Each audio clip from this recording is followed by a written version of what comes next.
That's been a big fight. And the other, of course, is Syria. We took out the sanctions, and that's been, I didn't even realize it's been many, many years that they've had sanctions. And as you know, there was a very big change at the top. And I thought that we have to give them a chance. They really have no chance with the sanctions. They were very biting. They were top of the line.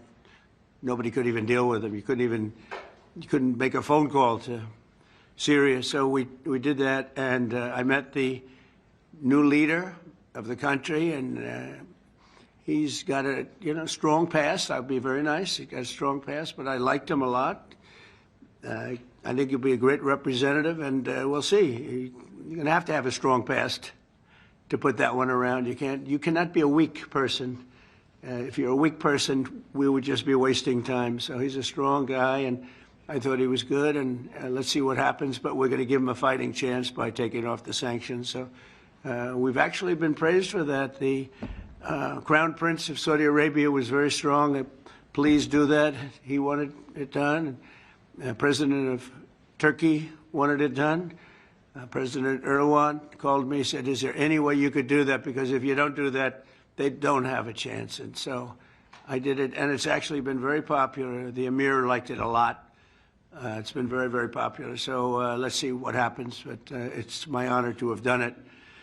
And with that, we're surrounded by some of the greatest business people in the world. We just had a tremendous order of Boeing. This is Boeing, and this is General Electric. And General Electric, I hear, makes the best large airplane engine in the world by not even a contest.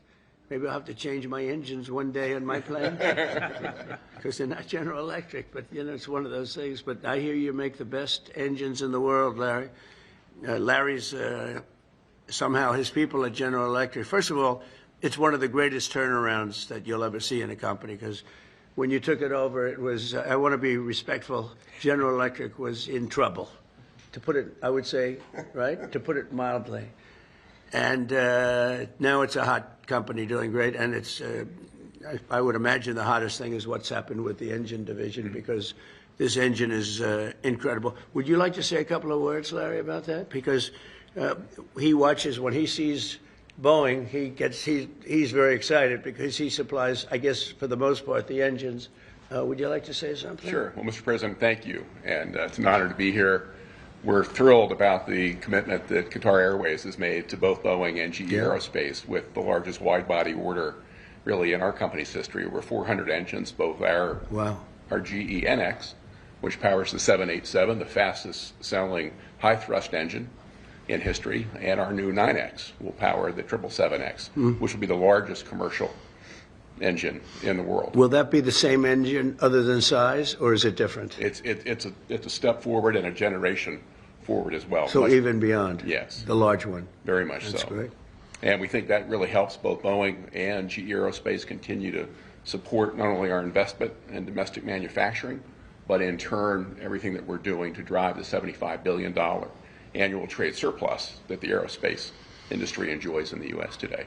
So we're excited. I know Kelly and the Boeing team have been great partners, but Badr, our thanks to you for your trust and your commitment to both GE Aerospace and Boeing. We're gratified. Yeah, thank you very much. Kelly, go ahead, please. Well, Mr. President, first of all, thank you for your support. This is a major order for us. All of these aircraft will be built in the United States, creating a significant number of jobs, and I know that's a key mission of yours, and this order will help us accomplish that. Partnership with GE has been great. They do power exclusively our engines, and they're doing a great job here, and we're very pleased to be selected by Qatar for this largest wide-body aircraft order in the history of Boeing. Major accomplishment for us, and thanks to the administration for your support. That's the largest order you've ever had, right? Yeah, for wide-body. So one of the largest orders in history, but it almost has to be, if it's the largest order you've had, has to be pretty close to the largest order ever made, right? Yeah, that's correct.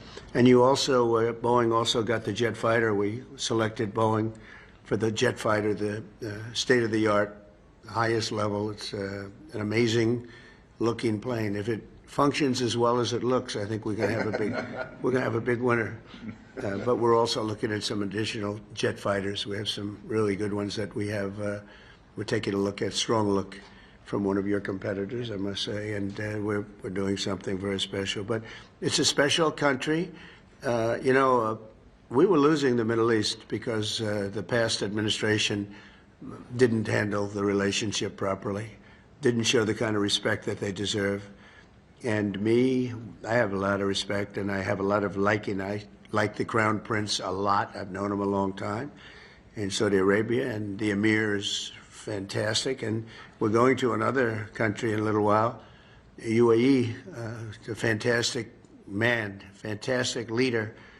And they have great leadership talents in this part of the world, and that's why they're doing so well. And you probably read today the story about Iran has sort of agreed to the terms.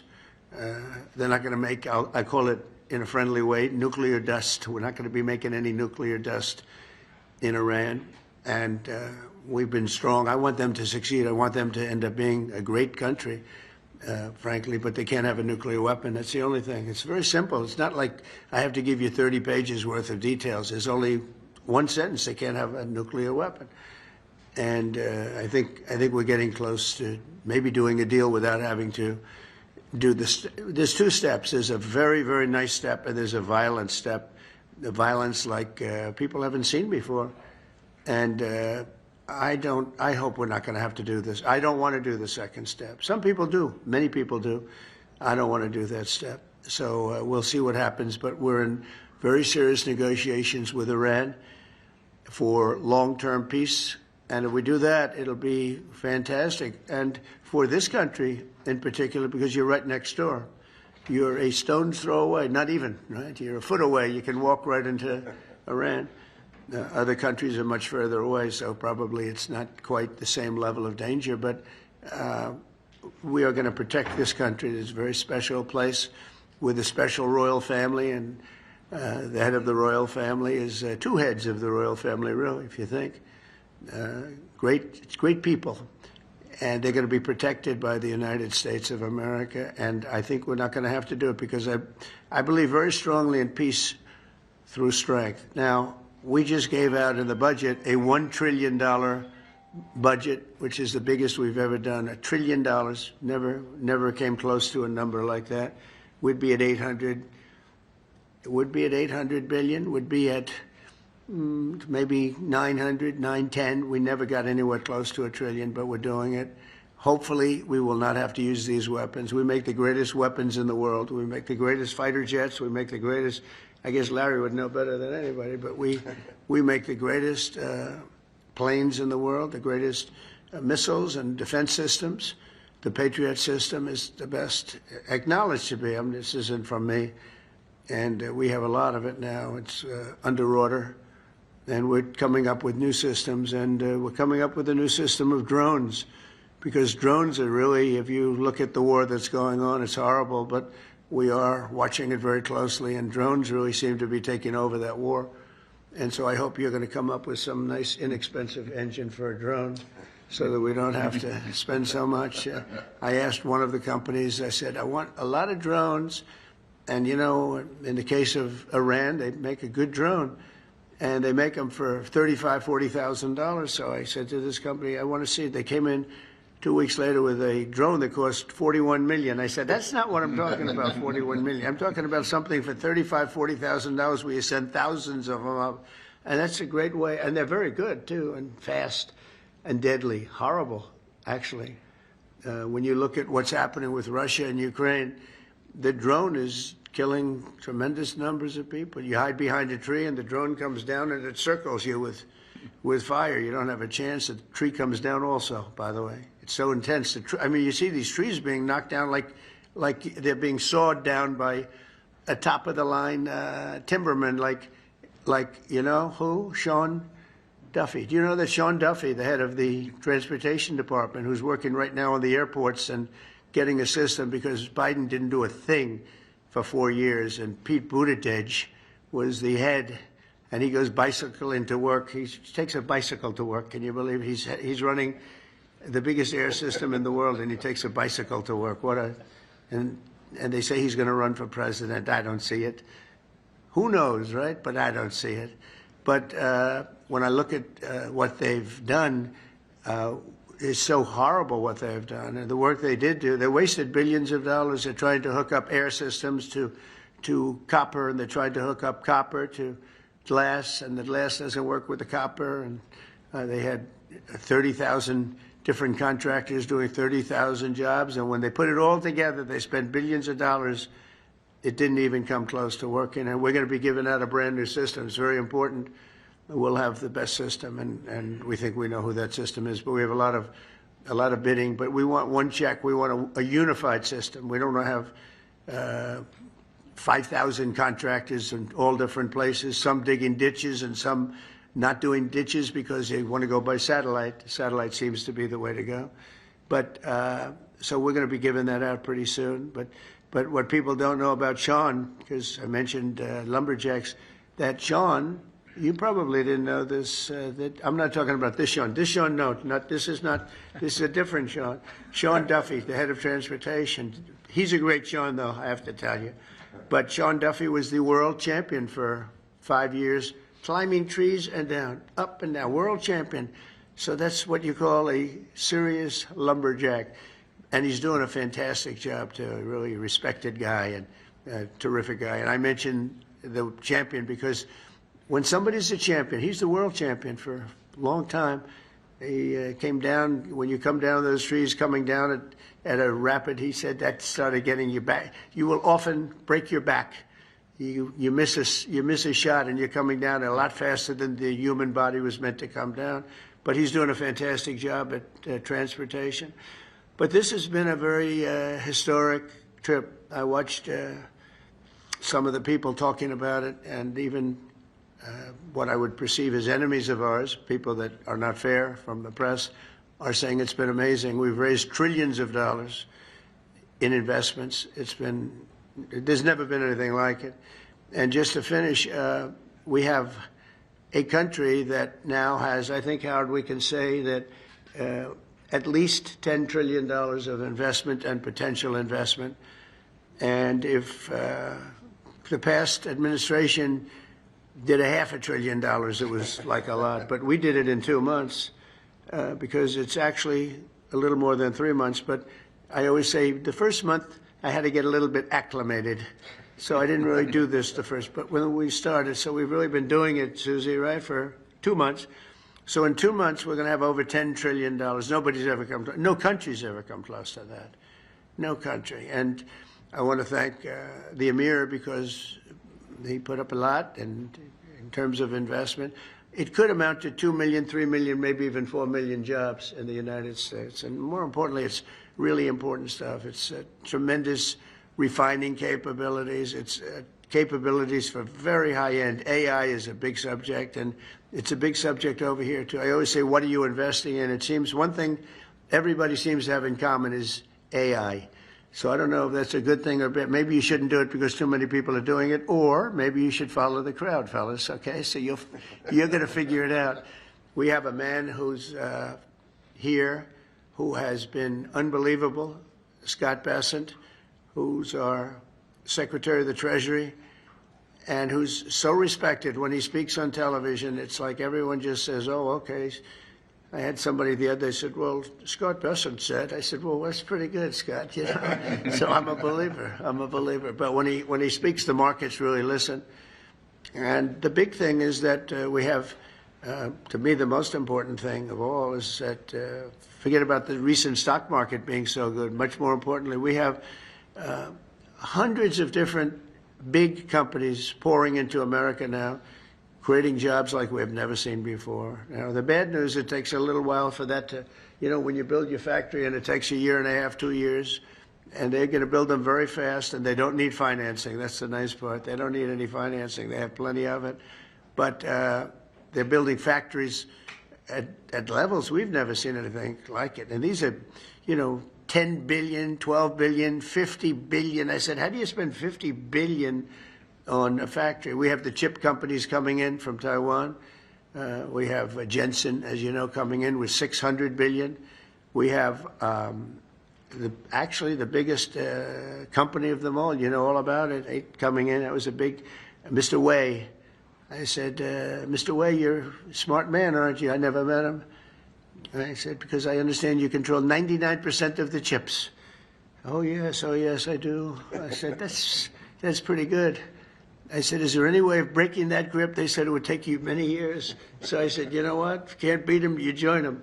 But he's going to be building the biggest factory anywhere in the world in Arizona and spending over $200 billion.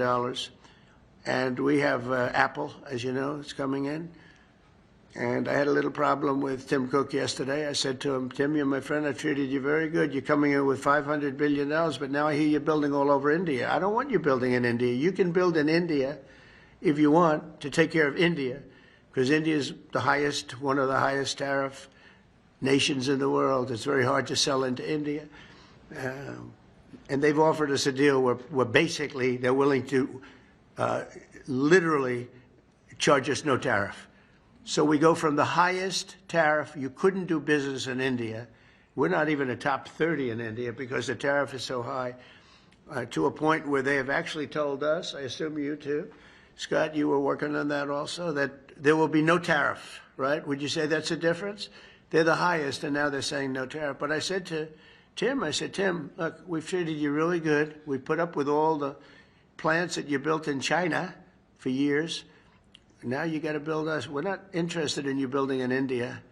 India can take care of themselves. They're doing very well. We want you to build here, and they're going to be upping their production in the United States. Apple. So Apple's already in for $500 billion, but they're going to be upping their production. So it'll be great. So I really think we have we've gone from a laughingstock 6 months ago to the hottest country anywhere in the world. And that's not just in business, that's in everything else, and it's psychologically hot too. And I just want to thank everybody for being here. I want to thank the media. The media, I have to say, has been very fair. They've been very fair. They've been terrific, actually. I was watching some of our, normally they would not say good things, but they're having a hard time saying bad because this is a record tour. There's never been a tour that will raise, it could be a total of $3.5–4 trillion. This, just in this 4 or 5 days, and it's from great people. And our relationship now is very strong with Saudi Arabia. Nobody's going to be bothering that relationship. Nobody would be able to break that relationship because of my relationship with the Crown Prince and the family. The relationship is really strong, and when you talk about Qatar, the relationship is equal. I mean, it's just like nobody's going to break that relationship. We have never had a relationship with Qatar as strong as it is now. You know that better than anybody, and they're very happy, and we're going to protect you. We're going to protect you. That's the one thing you need, maybe, but I don't think you're going to need too much of that. And I said last night, it was a great meeting, great everything. They brought in Lee Greenwood to sing. It was a beautiful evening, and I appreciate it. But I said last night that Iran is very lucky to have the Emir because he's actually fighting for them. He doesn't want us to do a vicious blow to Iran. He says, you can make a deal, you can make a deal. He's really fighting, and I really mean this. I think that Iran should say a big thank you to the Emir, because the Emir is fighting very much that we don't. And there are many people that want me to go the other route. They say, just knock it out, because nobody can beat us. We have the strongest military in the world by far. Not China, not Russia, not anybody. We have the best military equipment in the world, and we have the strongest military in the world. If you remember ISIS, General Raisin Kane, right? We knocked it out in 3 weeks. Remember they said it would take 4 years to knock out ISIS? We did it in 3 weeks. That's because you had the right leader. With a stupid person, you'll do it in 4 or 5 years. You won't even do it. You'll fight for 4 years and then you'll leave. Like we always do. You fight. We had a president that blew up half the Middle East and then he left. That was it. It was like spent $10 trillion on blowing up the Middle East and then he left. Just said, let's leave now. You were left with nothing. And we don't do that. We take care of our friends. And so you have a great ally in us, and there's nobody even close. In terms of military power, there's nobody close. And I'm not only talking about nuclear. I don't like to mention the word because the nuclear is so destructive that you know, it brings you into a different category. But we're number one in nuclear. I rebuilt our military, by the way, in my first term. We had a really successful first term. Then the election was rigged, and I had to wait, and it became more historic, and I was able to watch and see. And the good news is although it's bad news in another way, but the good news is that Biden was so bad, worst president we've ever had by far. There was never a president like this. This man was grossly incompetent, and now that's been proven. But people were able to see how bad it is. And it gave me a mandate. We won all 7 swing states. We won the popular vote by a lot. We won the counties by 2,725 to 505. That's why the map is completely red. When you look at it, the map, it was an obliteration, this election. And we got 312 electoral votes. So it was just an obliteration. And that means mandate. And we have a mandate that nobody's had. They said the most consequential election, and this was a enemy paper, the most consequential election in 129 years. So it's been a tremendous trip. I've really liked it. You know, like this is going, we're going 20 hours a day. And people say, how do you do it? And I said, I do it because I like it. I like it. I like the people I'm dealing with. I said last night, I stood in a line for, it seemed like hours. I said hello to Larry. I said hello to Kelly. I said hello to your 250 competitors. I said hello to everybody. And that was a long sucker, I want to tell you. They say, how do you do it? I said, I do it because I like the man standing on my left.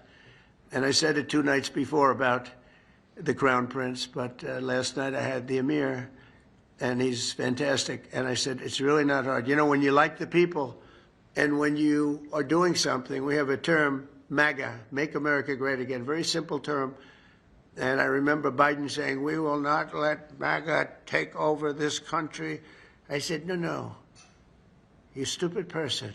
It says, make America great again. It's okay if it takes over the country. It's called Make America Great Again. And that's where we are right now. It's America. We'll put America first. But because we're putting it first, we're doing so well, there's going to be plenty left over to help the world. And we can help the world psychologically. So we think we're going to do well with Russia, Ukraine. 5,000 soldiers are being killed every single week on average. 5,000. And they're not from here, and they're not from the USA. They're from Ukraine and Russia. So some people would say, why are you bothering? Because these are 5,000 young people. Well, they're getting older because they've gone through so many that they are actually getting older. But these are 5,000 people that leave their home, wave goodbye to their parents. Their parents are so proud of them, their sisters, their brothers, and that's the last they ever see them. They're wiped out. And if you would see the satellite pictures, I get satellite pictures of that battlefield, and I want to tell you, I've never seen anything like that. I wish I never saw it. You have heads and arms and legs strewn all over the field. And you just take a look at that. And, you know, when you think 5,000 a week on average, and that's actually a low number. So we're going to see if we can end that. I was thinking about going, but it's very tough because of what we're doing today and tomorrow. But, you know, if something happened, I'd go on Friday if it was appropriate. But we have people right now negotiating, and I think that I just hope that Russia and Ukraine are able to do something because it has to stop. Not only the money, we spent $350 billion there, just handed. Nobody even knows where the money is. They just send them a check. There's no accounting. There's no one. Just give him money. Every time he came, I have to hand it to him. I think he's the greatest salesman maybe in history. Every time he came to the United States, he'd walk away with $100 billion, you know. That's a good salesman, right? Even by your standards. This is a big standard right here. But that's a pretty good set. No, he'd walk in, leave with $100 billion. Last time he didn't do as well. He only got $60 billion. And it was so easy. It was like taking candy from a baby. That was the last administration. This administration has been a little bit tougher. But would like to see it end, and I think we're going to have a chance at doing it, and would like to see if we could solve the Iran problem in an intelligent way as opposed to a brutal way. There's only two, intelligent and brutal. Those are the two alternatives. So I want to thank everybody for being here very much, and we're going to take some questions, and perhaps now we'll ask the press to leave, and we're going to see you at the airfield. We're going to have a display of American equipment. Okay? Yeah. Jennifer, go ahead. Mr. President, no Putin interest. Are you disappointed by that? No, I didn't anticipate. I actually said, why would he go if I'm not going? Because I wasn't going to go. I wasn't planning to go. I would go, but I wasn't planning to go. And I said, I don't think he's going to go if I don't go. And that turned out to be right. But we have people there. Marco, as you know, is doing a fantastic job. Marco's there, Secretary of State, and we have people there. But I didn't think it was possible for Putin to go if I'm not there. Jennifer? Do you have an update, sir, on the sovereign wealth fund, your proposal for the sovereign wealth fund? That we're planning on doing? Yeah. Well, look, Howard likes the idea. I want to really make a lot of money, pay off debt, and just get it, and then you do it fund, you know. These people have no debt. It's nice to have a fund. I say to Howard, we're a little early because we have debt, and really, it sounds like a lot, but relative to the kind of income and everything that we have, it's not really that much, but it's still a lot, and I'd rather pay the debt off and then do the fund after the debt's paid off. And, you know, to me, the fund is just pay off debt. We're making a lot of money. We had a situation 6 months ago. We were losing $5 billion a day on trade. Now we're making money on trade.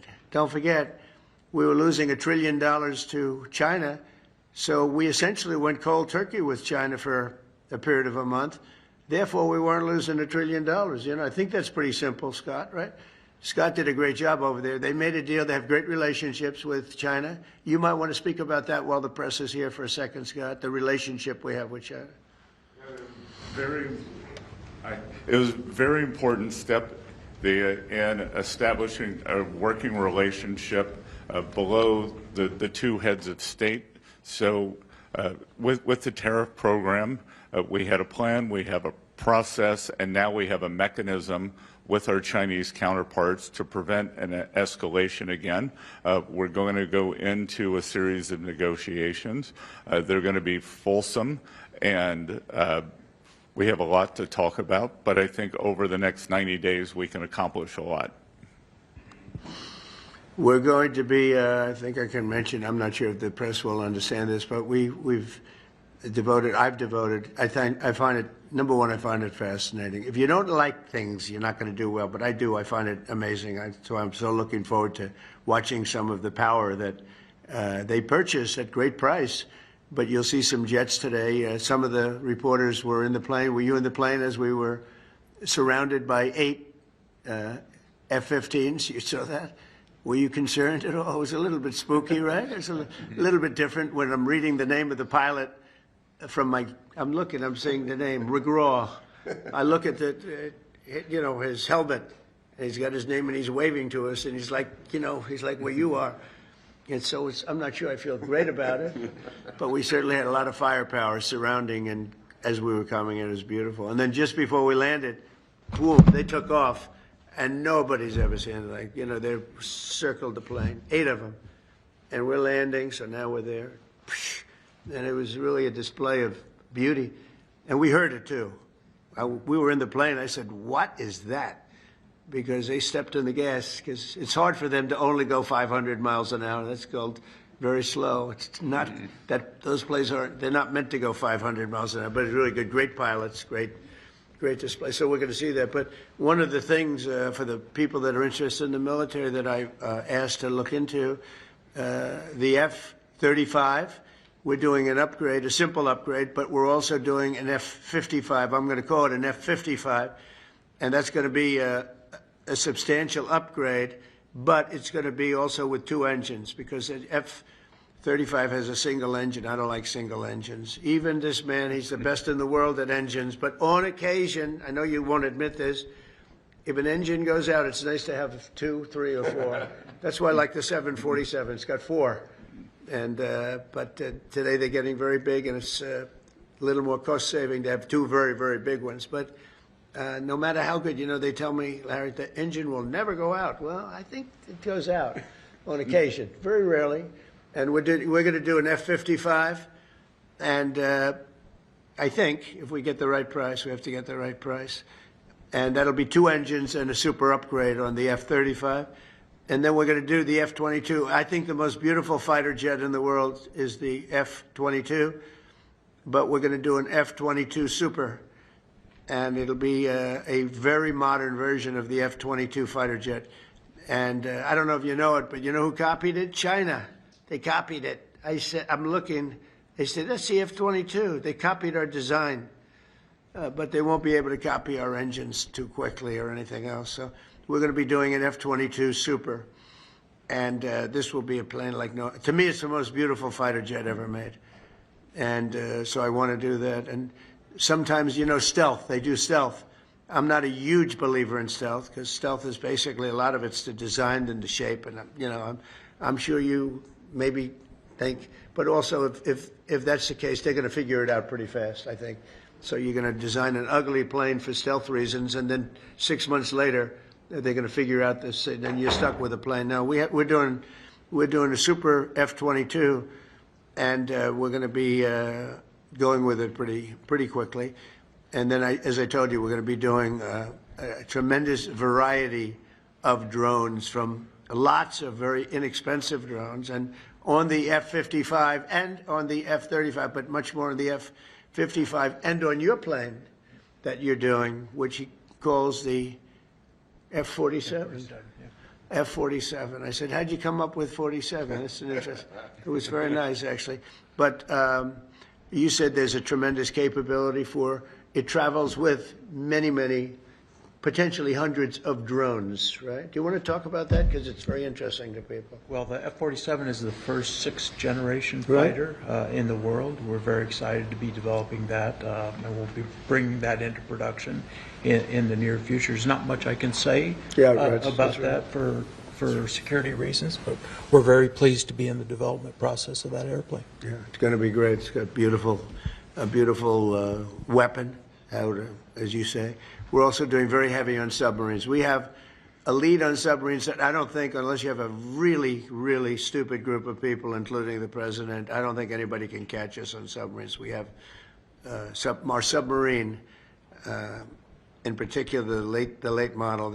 We're 15 years advanced on the submarine. Nobody can even come close. It can stay underwater for 30 years. Think of it. The only reason it has to come up is for food. It doesn't need water because they have their system of water, which is, they can stay forever. The only reason it has to come up is for food. Can you imagine? It could stay underwater for years, going at fast speeds, to very fast speeds, but it has to come up once every couple of months for food. There's something about that. I don't know if we're going to be able to solve that problem, but hopefully it's not going to be a problem we have to worry about. But the submarine, we are so far advanced in the submarine. So we're very proud of it, and we've taken a country that was scoffed at, and we're the hottest country in the world right now. We're going to keep it that way. And just in finalizing that, the military was having 6 months ago, and you wrote about it, Jennifer, I saw an article, but the military was having a very hard time recruiting people, our military, and they were not able to meet even come close to their goals. That was only 6 months ago.